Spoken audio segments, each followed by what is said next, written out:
چلیں جی، دے رہا ہے درست ہے، لیکن اب آپ یہ تو دیکھیے گا نا کہ عدالت عالیہ نے انصاف اور قانون کا بول بالا رکھتے ہوئے اپنی عدالتی توقیر کو بھی بڑھایا ہے، اور وکلاء کی عزت اور تکریم کو بھی ملحوظ رکھتے ہوئے انہوں نے کہا ہے کہ وکلاء کے اگر دفاتر اس طرح سے غیر محفوظ ہوں اور انہیں اس طرح سے اٹھایا یا پابا سلاسل کیا جائے تو انصاف کے ایوانوں میں جو ہے مداخلت ہوتی ہے۔ آج تو وہ دن یاد آ گیا جب عدلیہ کی آزادی کی تحریک میں آپ کے سر پر ڈنڈا لگا تھا اور آپ پھر زوردار گرجے تھے، اسی طرح سے کھوسا صاحب نے بھی کیا آج، اور وہی دوبارہ ایک اس کا سیکول چل رہا ہے۔ چلیں اچھی بات ہے، آخر بیٹا باپ کے نقشے قدم پر ہی چلے گا۔ جب یہ واقعہ اصل میں ہوا کیوں تھا؟ کیا کیونکہ کاغذات ان کے پہلے ہی اچھا، مسترد کر دیے گئے تھے؟ آپ نے شاید ایک چیز نوٹ نہیں کی ہے کہ جو آخری کلمات شہباز کھوسا کے تھے، جو اس نے بطور سپریم کورٹ بار ایسوسی ایشن کی نمائندگی کرتے ہوئے کہا تھا،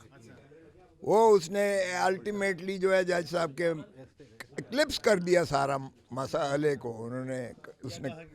اس نے کہا کہ جناب، ہم آپ کی عزت اور تکریم کے لیے ہر موقع پر آگے آتے ہیں جب آپ کا آتی ہے، ایسا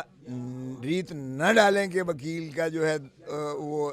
یلغار ہو اور آپ ہماری جو ہے اس پہ نہ آئیں، کیونکہ اس طرح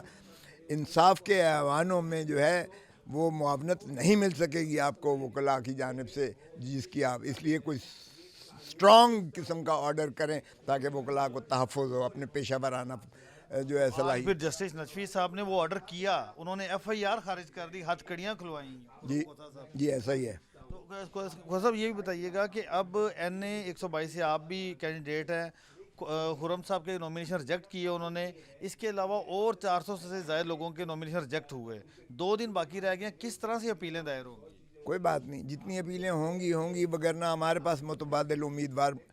ہر حلقے میں موجود ہیں، ایک سے جن کے زیادہ ریجیکٹ ہوئے ان کے متبادل ہیں آپ کے پاس؟ ایک سے زیادہ ہیں ہمارے پاس، یقین کریں کہ آئے میرے گھر پہ تانتا بندھا ہوا ہے وہاں آئے تو ادھر دیکھیں ٹکٹ پھر کیسے دیں گے؟ ٹکٹ تو پھر دیکھیں، ہماری تو ریکمنڈیشن جائے گی، خان صاحب نے الٹیمیٹلی کرنا ہے، اور وہ صوبائی جو ہے صدور سارے صوبائی تنظیمیں وہ ان کو ریکمینڈ کریں گی اور خان صاحب اس کو فائنلائز کریں گے۔ اچھا کھوسا صاحب، ایک بات یہ بھی پتہ چلی ہے، آپ کے ہی جو وکیل انہوں نے بتائی ہے کہ ہائی کورٹ کے ارد گرد پولیس کا پہرا ہے، جس کی وجہ سے لوگ اپیلیں دائر کرنے سے کترا رہے ہیں، یہ بھی خوف و ہراس۔ ہاں، یہ تو آپ کو پتہ ہی ہے، ریٹرننگ آفیسر ساروں کے باہر جو ہے پولیس ہی پولیس ہوتی تھی، اور پروپوزر اور سیکنڈر کو اندر نہیں جانے دیا جاتا تھا، اور پہلے تو کاغذات نامزدگی داخل کرنے کے بعد بھی یہی ہوا تھا حشر، پھر جب آپ کی یہ پڑتال جانچ پڑتال والا مرحلہ آیا اس میں بھی یہی کام کیا گیا، بلکہ وکلاء تک کو جو ہے گرفتار کر لیا گیا، اور پھر باروں نے ریئیکٹ کیا تو پھر جو ہے ان کو مخلصی ملی، اور اب فائنلی یہ ایک حرکت رہ گئی ہے، اس کو بھی پورا کر کے دیکھ لیں۔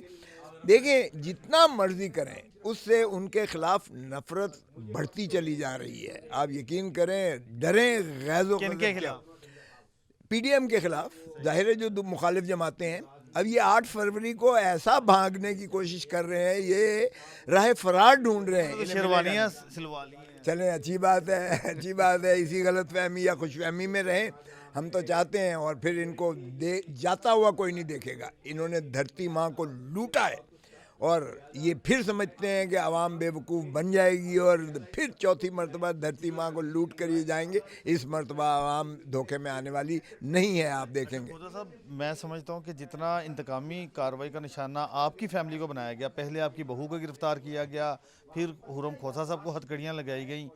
تو کیا میرے گھر پر پھر آپ گڈیاں برسائی گئیں، پھر مجھے لفٹ کی سیر کرائی گئی، پھر میرے بیٹے کو 13 کروڑ اور 80 لاکھ کا نوٹس دے دیا گیا انکم ٹیکس دینے کا، اور یار یہ چیزیں تو چلتی ہیں تجھے اونچا اڑانے کے لیے، یہ ان چیزوں سے کبھی کھوسا مقاصد فیملی۔ کیا ہیں ان کے؟ کیا مقاصد آپ آئیں نا ذرا دیکھیں کہ جو تانتا بندھا ہوتا ہے میرے گھر پر، وہ چاہتے ہیں کہ یہ بھی بند ہو، کیونکہ باقی لوگ ابھی اس طرح فعال نہیں ہوئے ہیں جس طرح میں کانفرنس فعال کریں ہوں۔ آپ، یہ وہ کہنا